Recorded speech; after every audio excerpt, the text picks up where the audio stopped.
Welcome to Bayhill Studio. Today I am working on a baby quilt and I'm really excited about this one. This is my grandmother's Groovy Garden. Let me grab these templates to show you. Grandmother's Groovy Garden flower template. This is for sale on my website. I'll include the link below in the description below. And the template comes in 3 sizes. This is the large template. And I'm using the template to make the grandmother's Groovy Garden quilt in a baby size. So this is really fun. I'm really excited about this. If you want to see my original grandmother's Groovy Garden quilt, you can look. In fact, I'll include a link in the description below for that. In that one, I put this together one flower at a time, and for this one I'm just going to speed things up and we're going to work on a bunch of flowers at a time. As you see, I've already started and I'm just layering the flowers. But before I get into that, I want to show you the fabric. This is blue jean fabric designed by Christopher Thompson for Riley Blake Designs, plus some of these chambray fabrics, also by Christopher Thompson for Riley Blake Designs, and I think they go really well with the blue jean fabrics. Let me show you some of these. We've got this. I honestly don't know what the names are of these fabrics, but this is just a nice like blender piece in blue and this white and gray and this like black color, and then we've got a medium blue, a darker blue, and a gray in this, like, it's got these cute little dots. I love this stripe. Looks like a ticking stripe in blue, medium blue, and black and white. And then this marble. It's really pretty. And then we've got these birds. Looks like swallows in gray, black and white, and this beautiful blue. And these cute little flower clusters in gray, like a denim blue and white. And then the main floral print has like a kind of mottled background, which I really like. It's like a texture in the gray, blue, and looks like a charcoal background. The black isn't truly black. It's more like a charcoal. Anyways, I really like those a lot.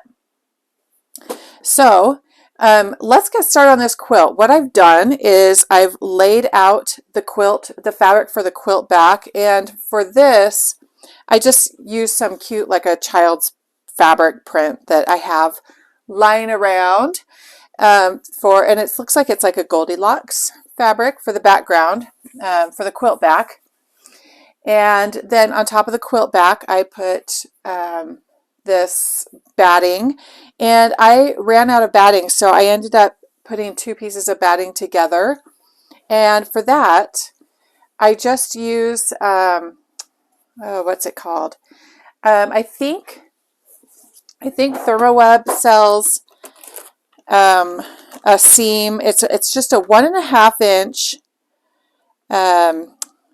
fuse batting together heat press.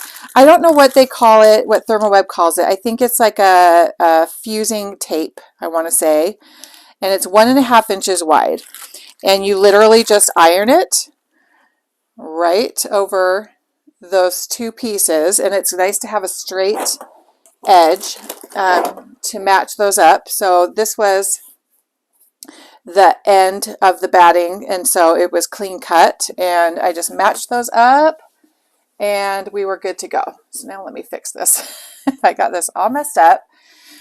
So that's a great way to reuse or use up batting that you otherwise wouldn't be able to use, and especially in a pinch when I didn't have any more batting left at all. So now I'm good to go.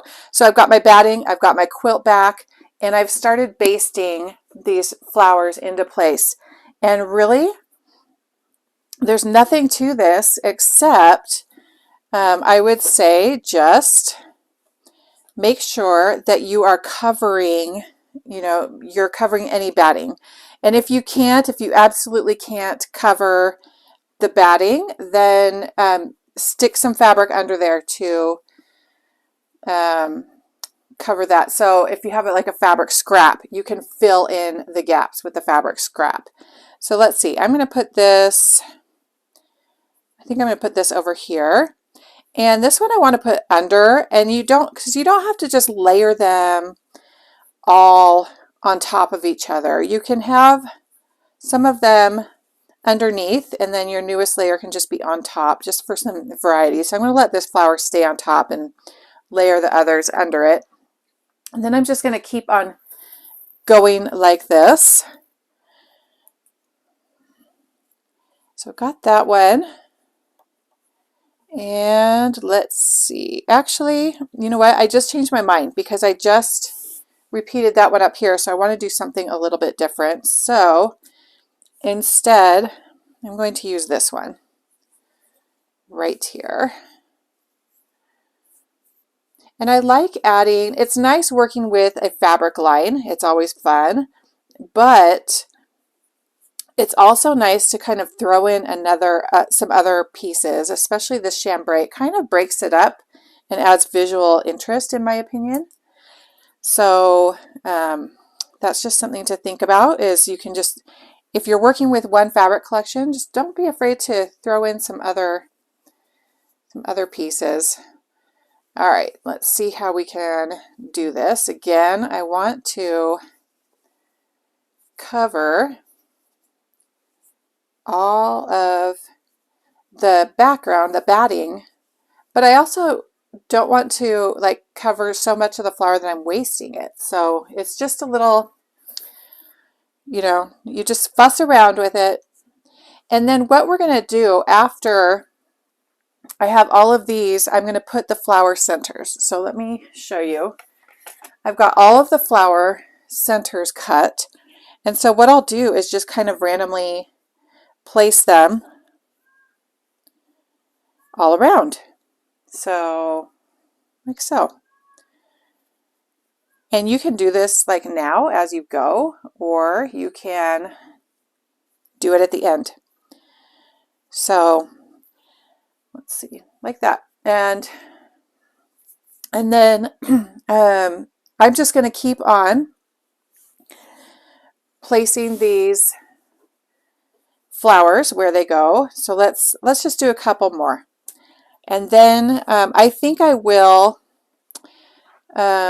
just do a few more like this up to here. And then I will start sewing, and I'll show you how to sew around the edges and tackle these flower centers at the same time. So here we go. Let's see. I'm going to let that one be right there. And this collection has 3 colors of each print. And so for me, as I'm laying this out, I'm just doing 1 color of each print. And then, so you can see like in the first round, I did this black stripe, and now I'm going to do the blue stripe. And so I'm not going to repeat the black stripe until I've done the other colors, until I've laid out the other colors. All right. Just kind of arrange it however you want. The petals can be under, over. That's totally up to you. You don't have to overthink it. My only thing is I didn't want them all to be layered the same way. So I'm trying to kind of break up how they are layered.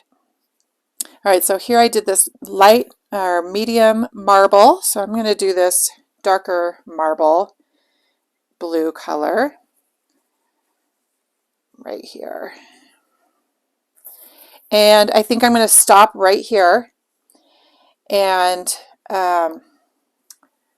start sewing around the edges. And so to sew around the edges, I am going to do a satin stitch around the edges. Now the other way that you can do this is to just use a straight stitch and go around 2 or 3, well, I would say about 3 times around the edge. And I'm actually really thinking of doing that. I think that would be really fun. I did that on my sewing machine cover, and I'll share a link for that in the description below too. Yeah, I think I'm going to do that. I think that would be a fun change from the original quilt. So I'm going to go ahead and switch up my plan, and I'm going to do straight stitch. So back to the satin stitch. You could satin stitch around all of the edges. Oh, I'm really debating back and forth. Or you can straight stitch, and it's straight stitching is more like, it looks like you took a pen and drew around it. It's like a scribble stitch around about 3 times around the edge, and that will prevent, multiple times around each edge will prevent fraying from happening. So yeah, I'm really debating. I think I'm going to turn this off and set up my machine, and by then I will have had to make a decision. So we'll get going from there. I have everything set up, and I've started even quilting this. So I want to just quickly mention, I decided to use Aurifil Smoke Blue, and it's a thread that doesn't really perfectly match any of these, and so it'll stand out a little bit no matter what I put it on. And I didn't want to specifically match, and you can use any color thread you want. A gray would look really nice, a navy blue, whatever you want to do. And so I've got my free motion foot on my machine, and I've just started at this corner. And what I do is, for each flower, if the flower is overlapped by, like if I'm working on this one and it's got an overlapping flower, I lift it and sew around it.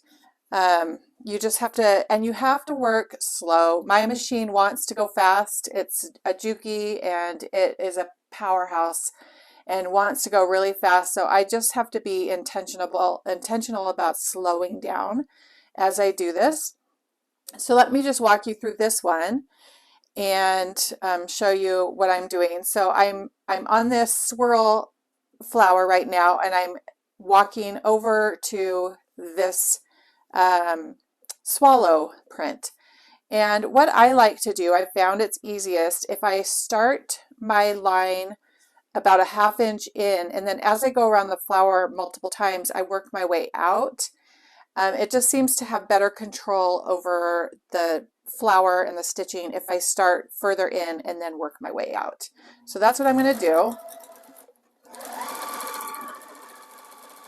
And you know what? I'm going to put on my gloves because it gives me more control. So let me do that real quick. All right. So I'm in about a ½ inch to an inch. And I'm just slowly going around. Now, since this flower is over on top of this flower, then I don't need to lift anything.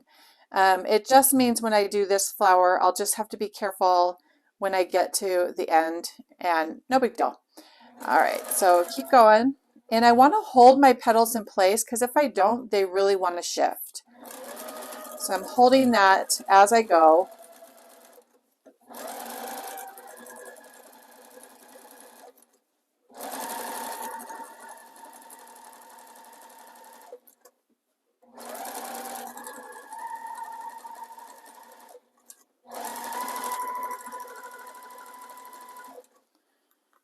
And just take out your pins as you go.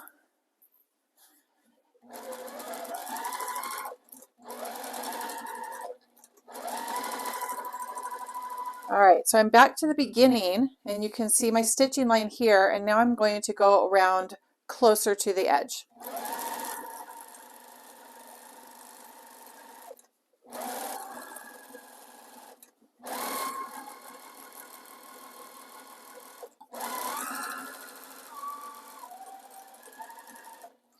All right, and now I'm going to go around another time, a third time, even closer to the edge. And this is where you can speed up your machine a little bit. And if parts of the fabric pinch and fold over, that's not a big deal either. You can see that did that right there. You're gonna, because we're doing this type of applique, when you wash this, you're going to have a little bit of fraying on the outside of the stitching, and so it's all going to kind of blend and disappear.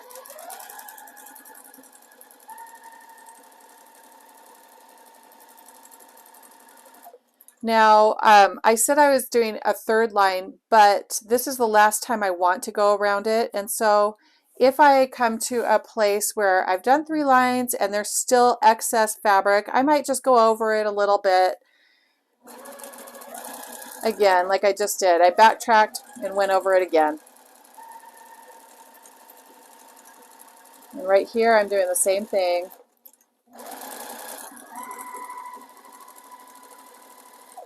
And this is where it can look kind of like a scribble, just a little imperfect, and it gives it the character that I love.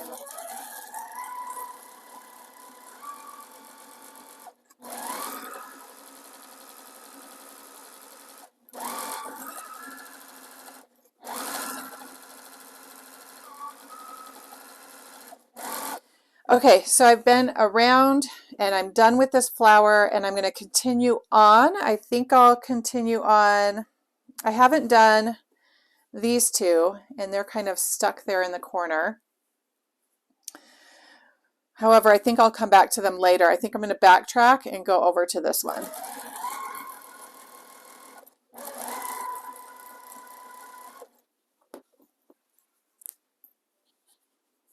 And I'm going to peel back this flower so I don't stitch over it at this point.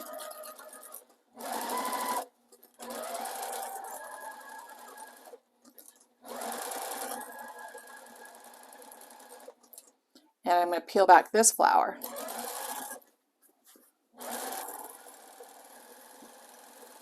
And I will stop right there and go backwards.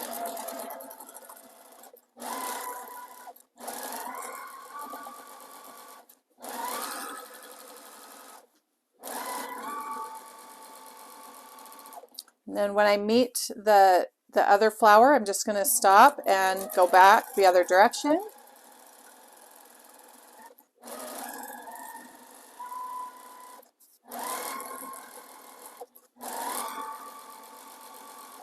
And that was 3 times, but this chambray tends to fray more than the quilting cotton, so I'm going to go over it one more time.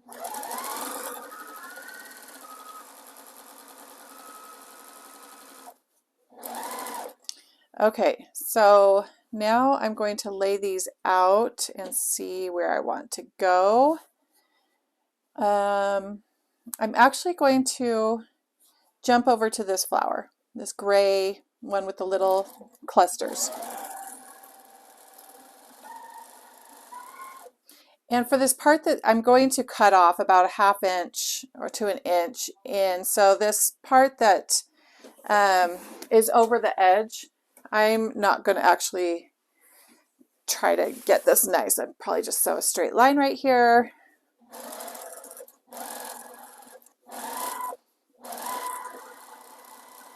And here I'm going to meet up with this already stitched flower. Actually, I've got stitches right here. Just meet up and backtrack.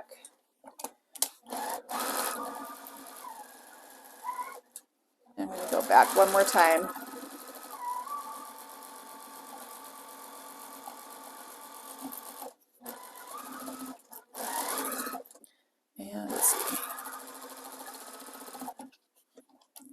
And I'll hop right on over to this darker flower. Okay, so this, I had pinned this and it was overlapping nicely, and now things have shifted just a little bit. So I am going to take off my gloves, and I still can move this flower. It hasn't been stitched down at all, so I'm just moving it just a hair that way, and I'm going to repin it. So if it hasn't been stitched down, you can adjust it. Otherwise, you're going to have to fill it with scrap fabric so that the batting is not showing through. I'm just going to hold these in place and go nice and slow. You really just have to go slow on this first line just so that everything is stitched where it needs to be.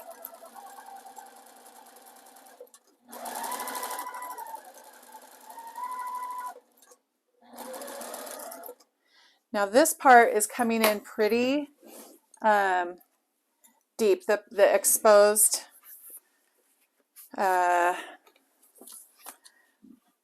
quilt batting. So I am going to put in, I'm just going to take some scissors and cut a little piece of chambray and put back there. So let's just snip a piece and I'll show you. It's a good time to show you what I'm talking about. So let me turn this. Hopefully you can see that right here. I'm just going to go like that. Put it back there and stitch right over it.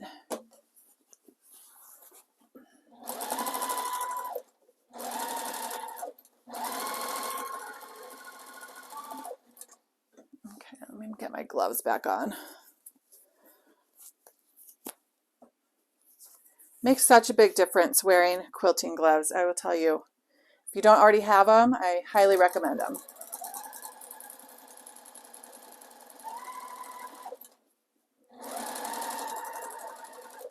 All right, so now I'm back at the beginning and I'm going to go around this a couple more times.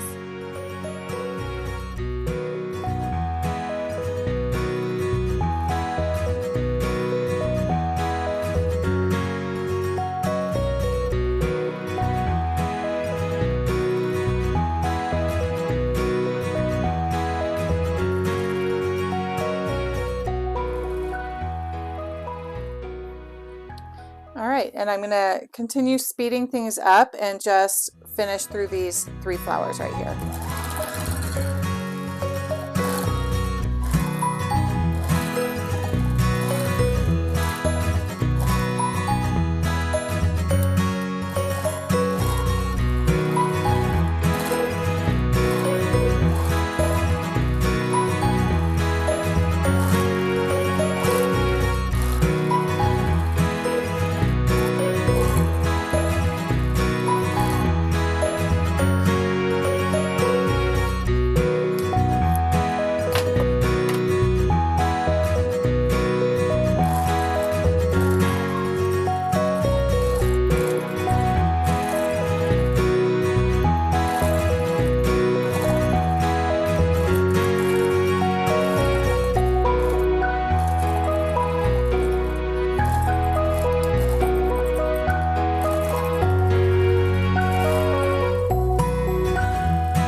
So I finished this section and I want to be totally transparent so that you can learn from what I'm doing. And I've done this many times and still I have little mistakes. And I'm not even going to call it a mistake because I actually like it.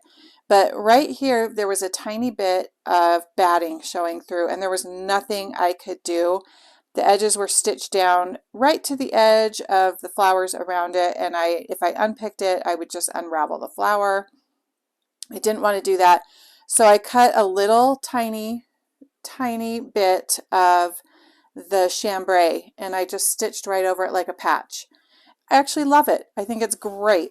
So that's another option. Here you can see I added chambray under it. And here's a little patch over it. And especially with this blue jean fabric collection, it's got that scrappy denim feel to it. So it works even better, like patching it up and stuff works even better as you go. But most people I know who quilt are not like me and really like things, you know, more perfect. And I understand that. I am not that kind of quilter. And so if you like things more perfect, as you lay it out and there's any hint of anything showing, put some fabric under it. So just like I did right here. Just put a piece of background fabric under it and you'll be good to go. I like to wing it. That's just the way I like to do it. So now I'm going to continue pinning on this side and I will speed that up for you.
Okay, you guys, so I've got as much done as I want to, and then I'm going to keep sewing, but I want to backtrack and correct myself. One mistake that I made is that I forgot you really are supposed to add the flower centers as you go, right at the beginning, and here's why. Look at this. This is already sewn, so I really can't add a flower center without it overlapping the next flower. So I have two options. I can go back and add the flower centers to just the ones that I can add them to without messing up the rest of the ones that are, you know, too overlapped. And I might do that. The other option is just to not add the flower centers at all. And I like that option too. I really like how these look as is. And so what I'm going to do is these are already cut, and so I have the option either way. And what I'm going to do is I'm going to finish the entire quilt top and then decide. If I like it just as it is after it's all done, I won't add the flower centers to this one. And that might be just a fun change from what my original quilt. And if I think it needs some flower centers here and there, then I'll go back and do that. So I've got the two options and I like my options. So I don't mind how this worked out. I think it forces me to think in a new way and think of new options, and I always like that opportunity to do that. I'm just looking at that. That's fine. So I'm going to go ahead and sew this part and then move on to the next section. Before I start sewing my next section, I wanted to just show you my new seam tape came in the mail today. So now I know exactly what brand it is. It's ThermoWeb makes it. It's Heat and Bond Easy Seam Tape. And you can see it's thick. It's wide, I should say. It's 1.5 inches wide. And this is what I use, you can see here, to bring fuse two pieces of interfacing or batting, quilt batting together when I'm short on quilt batting. And I don't want to waste pieces. It just helps you kind of puzzle them together so you're not wasting anything. So that's that. And now let's get sewing.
on. I'm about halfway done with this, and there's a couple of things I wanted to bring up. First of all, I have found again and again that it's most helpful to work in little sections. So like a little section. Right here, I've got this section pinned. So just a little group. I just went through one of each of the flowers, one of each of the prints in the collection, and created a little section. And I don't want to do more than that. And then I wanted to show you also, I'm just deciding to be a little bit more diligent than I was at the beginning about infilling any gaps. It's just so much easier for me to allow for some gaps than to really try to layer them thickly, the flowers thickly over each other, because I end up with gaps anyways. And so here I'm just putting little pieces of fabric, which leads me to the next thing, that I have had questions of people asking, well, why not just put one fabric over the whole top and then quilt on top of that? So you're making basically a quilt sandwich of two whole cloth pieces and then lay the flowers over that. You can totally do that. I just don't want to waste the fabric, to be honest with you. I'd rather use up little scraps. These are just little tiny scraps, as you've seen me do previously. And I'd rather do it that way, but if you don't want to, you can most definitely just lay out fabric underneath these flowers, lay them on top, and then you don't have to worry at all about gaps whatsoever. In fact, I did that for my sewing machine cover, and you can see that video. It's in my video library, and you can see that. So that's definitely an option. All right, and then the other thing that I am doing better than I was at the beginning, it's been a while since I've made this quilt, and so I'm kind of almost relearning it. And another thing I'm doing better is just pinning more. So like honestly, like 3 pins per flower, because the flowers were really shifting and then it was leaving gaps. And then I can see little gaps that I'm going to have to figure out, like right here, there's the tiniest little gap and I'm just not quite sure what I'm going to do about that one. That's the next thing. And then the final thing is that this is the same with my original quilt, that I was just not sure how I would like it as I was sewing, because with all of the stitching, it kind of feels a little more stiff than a normal quilt that I make, that I've quilted in all the quilts that I've quilted in the past, just a little more stiffness to it. And however, when I washed up the last one, my grandmother's Groovy Garden quilt, the first one that I made, it was fantastic. We love it at our house. But if you don't like it for like cuddling with, if that's not your thing, if you want it a lot more soft and drapey, then this would be great for a play mat. So for sure, it's got a nice structure for a play mat, honestly. And if whether you satin stitch or whether you just do a raw edge applique like this, both ways provide like texture with the flower petals that would be really fun to touch and play with. So, and then you could definitely add more texture throughout the quilt with different textured fabrics, which would be super fun for a play mat and maybe a good idea for a future project in my queue of things to do. So I'm just going to continue on with this section, and then you'll see it's almost done. We've just got this little bit down here and then this little bit down here. So we are about 3/4 of the way done. And then I'm going to go back, like I said earlier, and add little circles. Maybe. I'm going to look at it and decide, but I might go back and add little circles just kind of here and there. Not on all of them, because I didn't add them at the beginning, and so some of them, they just won't fit. And I'm okay with that, actually. If you watch my videos, you know I just kind of like to think things up as I go and go with the flow. I'm not really an intense planner when I quilt. So, and I really like that process of being creative kind of on the fly. So let's continue on, get this little section done, and then move to this side, and we'll finish this up.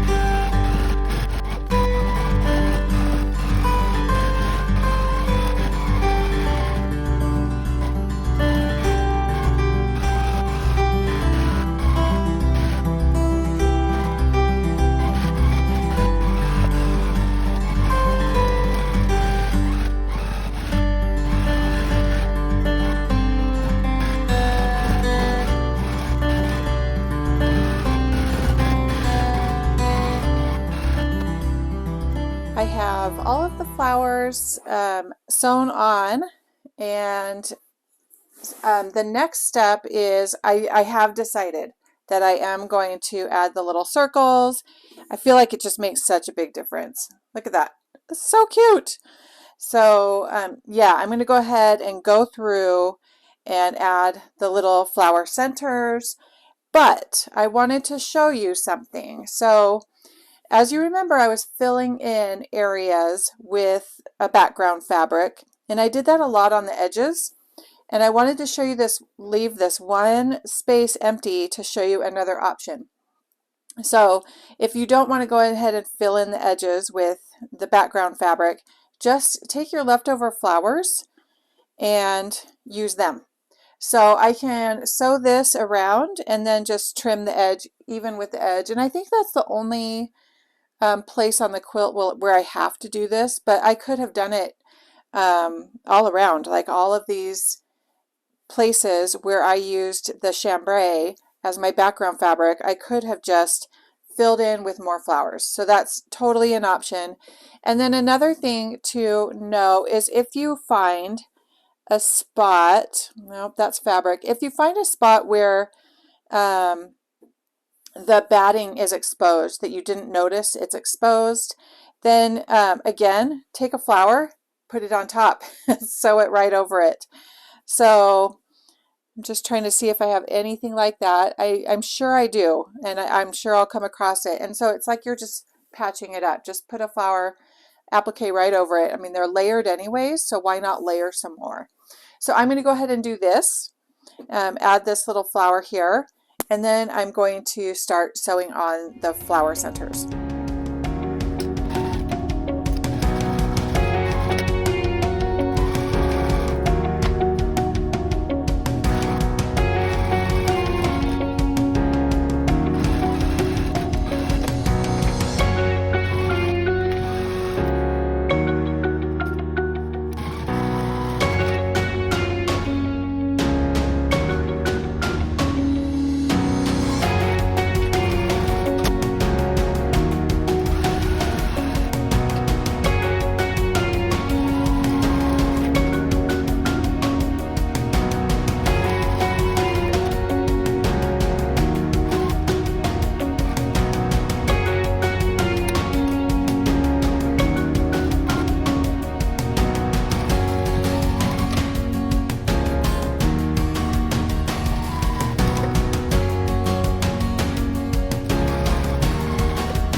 I went ahead and added the centers of the flowers, and now I have washed it up and you can see all the frayed edges.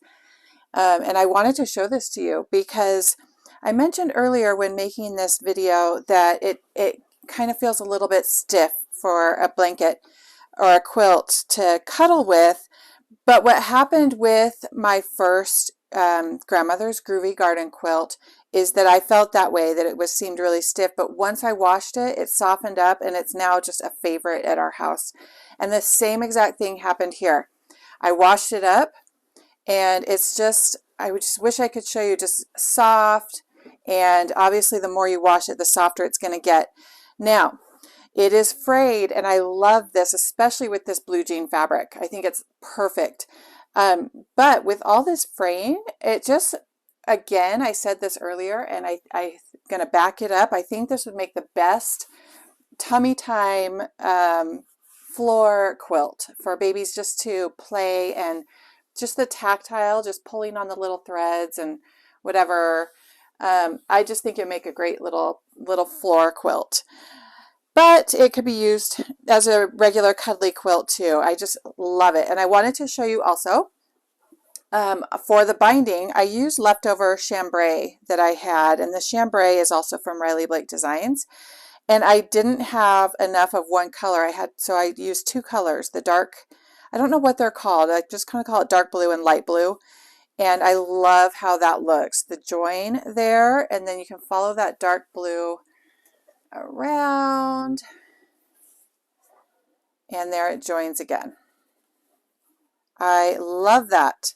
So, and then the little areas, I did patch up just a couple little areas. Let's see if I can find one. Yeah, I can't really find them. They blend in. So you have two options. If you, again, if you have, or several options, if you have that accidental little area where a little bit of batting is showing, like I said earlier, you can just add a flower right on top. Let's see, I did right here. Just right on top. No one will ever know. Just, you know, just keep layering those flowers. The other thing you can do is add a little patch. I'm trying to see where I did one. Right here I did one. So you can just add a little patch and just stitch over it. And this one I might need to stitch over again. And honestly, the great thing about this is you can patch this up over time. If you just save your a few extra flowers, 1 or 2 extra flowers, and you ever get a hole or a rip or anything, literally just take another flower. Oh, got a weird, well, that turned out weird. I'm not going to use that one. Just take an extra flower, stick it over it, and applique it the exact same way, and then throw it through the wash, and it'll blend in perfectly. In fact, I might just do that. So you can just add to it later, patch anything up. If this is going to get really used and abused by little ones, then definitely I would save, you know, 2 or 3 flowers for that purpose. But yes, I love this. I am so happy with how it turned out, and I honestly, I'm so happy I went back and added the flower centers. I think that just, you just can't live without them. They look so great. Now, this template that I use is the large template. There are 3 sizes in my shop, and they all come together in one purchase, the small, medium, and large. Small would be really great for like zipper pouches and things like that. Medium, same thing for like zipper pouches and tote bags. This large would also be great for tote bags and baby quilts. I took the large for my original grandmother's Groovy garden quilt, and I blew it up on the printer, I think either 200% or 150%. I can't remember, but it does talk about exactly what I did in the blog post about that.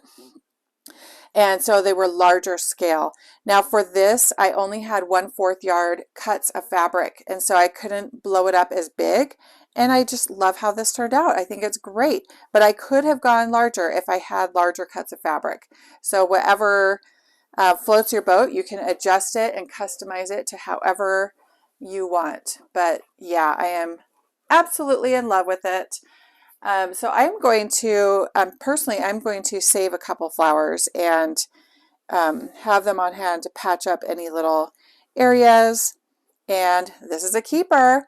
I hope you enjoyed this video, and I hope you'll take a moment to like and subscribe. Most of all, I wish you a very blessed day. Bye-bye.